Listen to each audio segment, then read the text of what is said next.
Hey everybody, Greg Boyer, Bowjunkie Media, bowjunkiemedia.com. We are at the 2019 Vegas shoot here in Las Vegas, Nevada at the South Point Casino. This weekend's coverage is brought to you by Cafaro International. All the championship stuff's done, and we now get to go visit with some of our friends that are supporting Bowjunkie and making it possible for all you folks at home to watch all of this fine coverage. We're here with GAS Bowstrings, Eric Griggs. How's the show going so far, buddy? It's been awesome. I love the Vegas shoot. I mean, this is always it's a great atmosphere. It's kind of always got that carnival type atmosphere anyway. Absolutely. But this year especially, I don't know. I mean, it seems like other people have said the same thing, but it seems like there's a lot of people running around here. It's just tons. Super busy. Yeah, I mean, they had a record number, 3,767 archers. That's just shooters, folks. And I don't know anybody that comes here alone.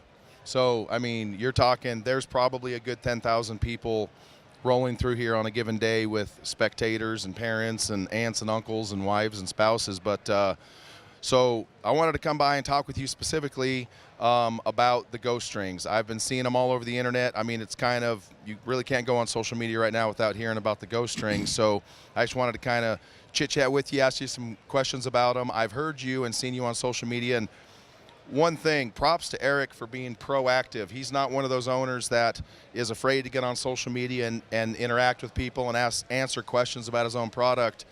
If there's a thread and, you know, it's not in some random if it's a public thread and Eric is aware of it, he will absolutely get on there himself and answer questions. So props for that. But let's talk about them strings you got there. Sure thing. So Ghost XV, there's a lot of different materials available today, materials that we've been using for years and years. 452X has long been the staple, I think, in bowstrings as a whole, and especially competition bowstrings. Right. Always been super stable, awesome material to work with. Even today, really, really hard to beat. One of the things that we have done in recent years, though, is the BCY has introduced a higher grade of Dyneema. Okay. There was SK90, which was in materials like 8190 and BCYX, and now there's an SK99, which is even higher grade. Mercury is one that's a pure Dyneema, and X99 is a blended material. Sure. So we look at, we always want to use the latest and greatest and best materials across the board. As a manufacturer, you want to, keep evolving and moving forward. One of the issues that we come into is the blend of Vectran. Sure. Right? When you start doing things at a very, very high tension, it has to be the right blend. Right. Therefore, for us, 452X, because of the amount of Vectran that it has in it, it does a really good job of holding that load, not having any fracturing when we're working at very, very high tensions. The one thing we know about the 452X, though, is it does not have the best Dyneema that is available on the market today. Right. I thought it would be really cool to try, let's get a material, let's use the best Dyneema that we have in the SK99, but let's get the Vectran counts, more closer to where we're at with, a 452X, rather than just the sub 20% that's like in an X99. So real quick, explain to everybody, because I get it, but everybody at home hears these words. For sure. Dyneema and Spectran, and that's cool. They're not made up words, folks. They're real. Spectran, but, spandex. Yeah, exactly. But no one really ever goes and explains why. Okay. So dive into that for a minute so the folks at home can actually not just hear the same words about string material from a string maker, but someone actually explain why. Sure. So there's really two materials, base materials, that will be used in every string that's available today. All right. One of them is going to be, you'll hear Dyneema. Yes. That's also, high modulus polyethylene, so an HMPE. There are other materials in the past that we've known as, fast flight, different things like that. Those might be a Spectra material. Spectra and Dyneema are both high modulus polyethylenes, though. Dyneema comes from the Netherlands. BCY gets all their stuff there from DSM.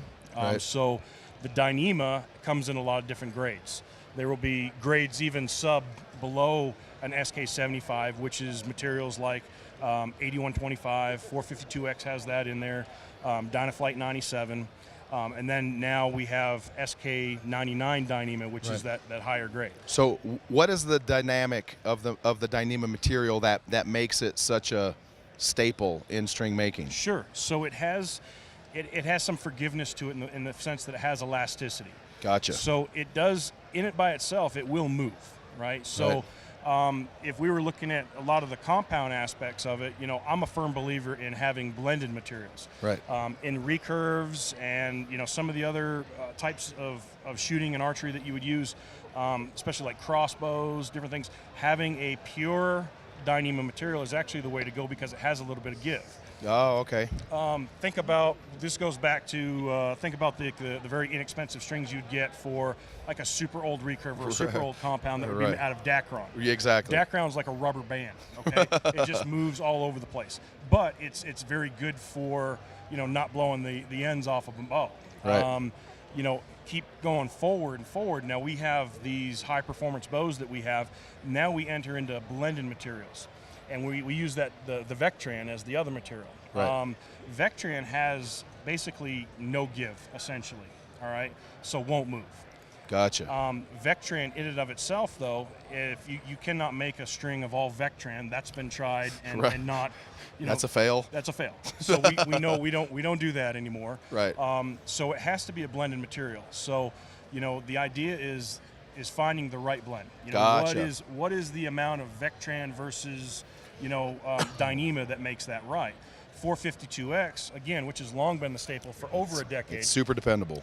It's 2/3 Dyneema and then a 1/3 Vectran. Okay. So that is a blend that works. Okay. Some of the other ones, the newer materials, they're like 17%. So it's less than 20% of the Vectran versus the Dyneema in the blend. Now, some of those work as well. Now, really what the next piece is going to boil down to is how you're making the strings. Well, that was going to be my next question is how does the process of the given manufacturer play a role in that? Completely. Okay. What you're doing, when you tension, how you tension, the manner in which you tension, all of those things, at what stages in the process you tension, from a raw material type of standpoint all the way up to, having a finished string and sticking it on a stretcher and holding it there for, a period of time. Right. We're not, we look at things from a strand level, try to take more of a scientific approach in how we tension our strings. Therefore that blend becomes very critical for us. Gotcha. On what that is. Okay. Wow.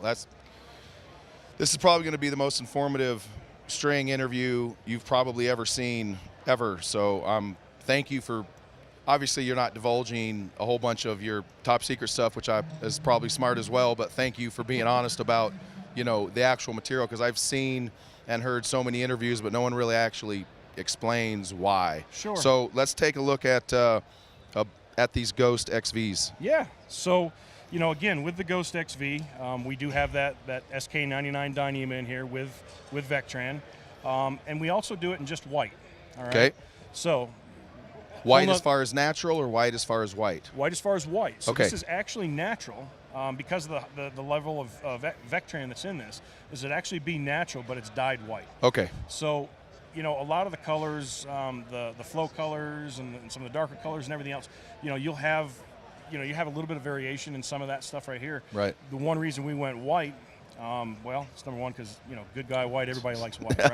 Right. All right. But, white is a very, very light dye. Okay, right? there you go. I do believe in, the natural strings. Yes. Natural being, the most consistent. It doesn't have any wax, doesn't have any dye. Right. There's a lot to be said for that. White is a very light dye. There you go. Very white, very light on the wax, a light dye. So it essentially is just like kind of one step away from being natural anyway. Sure. That, and then what we do with there is the single strand construction. I may get tarred and feathered over this, but I honestly do believe that the most stable, most consistent, the best way to build a bowstring is in a single strand construction. I'm not a big fan of pinstripes and three colors and anything that you can do to create a more stable string. Right. From my end, I feel like as being somewhat of a subject matter expert, that I have a responsibility to at least share what I know, Right. and be, saying, hey, listen, this is what I know about strings. Right. If you want the best performance, at least on paper, Right. this is what you want. There you go. I think from an actuality standpoint, what that means on the line, out in the field, I think that it's very, very close to one another. There's not a huge You're difference. a purist is what you're saying. Yeah. You're a purist. And Yeah. like myself, I haven't shot a string with dye in it for many years, because you can remember, what was it, 12, 15 years ago, when we started realizing that an orange strand, because of the dye, is thicker than other strands, Yeah. and that can potentially cause problems down the road. But so what you're saying is from the purist standpoint, a single color is going to be best. The least amount of dye is next. Yes. But that's not to say that a multicolored string that you're going to make is any, but it's just going to, you're a purist about it. And so that's right. This is the very best. If you want something else, that's cool. I'm just giving you the information. Correct.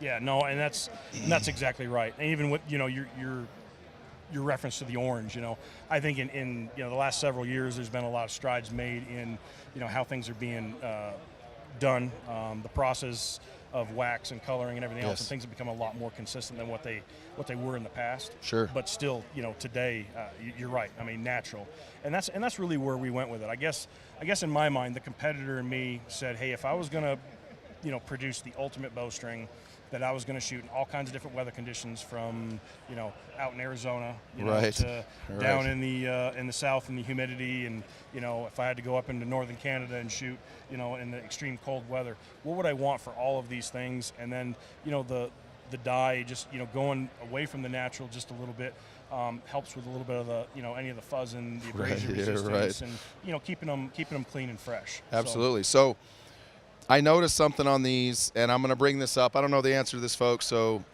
Eric may kick me in the teeth here. Oh, boy. One of the things is so many companies now are running tons of knock sets. Yeah. And I hear it all the time of people will order a set of strings, and they'll replace the stock set, and the stock set came from the factory with 37 knock sets and the whole 9 yards. Is the customer that gets one of your strings going to have to go through that process of figuring out where to put all that stuff again? Or have you figured out a way to where when a customer gets it, he can just put them on if it has those from the factory, and he doesn't have to mess with it? Because I see a lot of people that just don't, because it intimidates them. It'll come with a bag of 37 of these. Yeah. But they're intimidated on, well, how come it's from here? Oh, and why is there a gap? And, oh, well, geez, there's a gap here. And how far is it from here to here? And how far from here to here? And so most people just don't do it. Right. No, and that's a great question. So we make there you go. Points on a great question. All right, so here's what I'm going to concede, is that the engineers at all these bow companies are a lot smarter at bows than what I am, okay? I'm not going to re-engineer their product. They've spent timeless, hours, perfecting the locations of these, the number. If they came up with, like on this one here, there's 8 and there's 4 and there's 4 just on one end at those exact locations, I assume somebody's done their due diligence to figure out that those are exactly where those belong, right? Right. So we duplicate it exactly. Oh, really? So rather than, here's a bag of Knox, or, here's some rubber stuff to replace it or whatever, we duplicate it right to the T. So we'll put the exact number of Knox in the exact same location from the manufacturer. If that means that there's 32 speed Knox on it, between top and bottom, and there actually are bows that have that, right? We send them back. So you pull them out of the package, you put them on, and you're good to go. So they're basically pre-installed where the factory ones were to begin with. Correct. If they came from the factory with Knox, they come from us with Knox in the exact same location. That shouldn't be. That's pretty awesome. It shouldn't.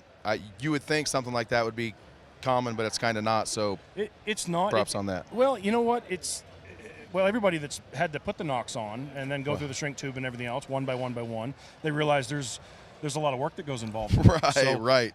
There's a couple things. I mean, number one, having the specs for all that. That's a whole nother set of specs. It's not now just having to know the length of the strings and cables and the serving locations, but you actually have to know that too. Yes. Sometimes that's a hard spec to get a hold of. So, that certainly increases our database work. And we have, You know, we have 2 full-time employees that they basically do nothing but all day, every day, you know, check and inspect, and they're installing speed knocks. Wow. So Last question I have for you, and this is something that's near and dear to my heart because I'm kind of, well, I'm anal about it. Let's just be honest here, and that is, do you have or do you pay attention to the stock serving size on both your end servings for your strings and cables and for the center? Because yes. because I don't think a lot of people realize how important that is in a lot of ways. So that's, you know, it goes beyond, it goes way beyond just having the right length strings and the right serving locations. You have to have the right serving diameters. Correct. So, you know, all the different manufacturers' cams are slightly different. Sometimes you get in the cam grooves and, you know, you have to really hit a number, you know, say it's got to be really close to 100,000s. Yeah. Sometimes, you know, that numbers is more forgiving. You know, it can be 105, 106, not a problem. Center serving is another one. There's so many different errors and there's so many different knocks. You know, we have a standard. Our standard we run at like 110, 112. That'll fit, you know, that fits most normal, you know, throat size knocks. Yep. That said, you know, when anybody's custom ordering, if they're shooting biter knocks or, you know, shooting any of the knocks that have the larger throat, for example, you know, they just got to let us know that. Sure. Because then we, you know, we'll up the serving size and then we'll get it around that 114, 115 fit. There you go. That's where they need to be. But, you know, as a part of our QC process, you know, we actually have micrometers in which we check our center servings, we check our end servings. Nice. You know, we do all of those things. So that's super important. Yeah, no, it is, and that's what, those are the things that people don't. Average Joe isn't going to know or care, or really he doesn't. Nor should he ever have to worry about. He just doesn't have the information. It's just what it is. But that's where we come in, and that we make sure that we are putting the right stuff on there that's going to help them perform, you know, the best with their equipment. Absolutely. All right, let everybody out there watching know where they can keep in touch and see what's going on with GAS Bowstrings. Yeah, you bet. So on Instagram, we're GAS Bowstrings, or Facebook. Our website, www.gasbowstrings.com. And, you know, just as much as anything, we're still old school. I love talking to people. You know, Sure. My guys love talking to people. We love talking archery, hunting, bowstrings. So, sure. You know, always give us a call, 606-612-5156. Them's the digits right there. So thanks for everything, Eric. Of course, thanks for your continued support. Yep. Everybody stay tuned to Bowjunkie Media here for continuing coverage of the 2019 Vegas shoot. Thank you.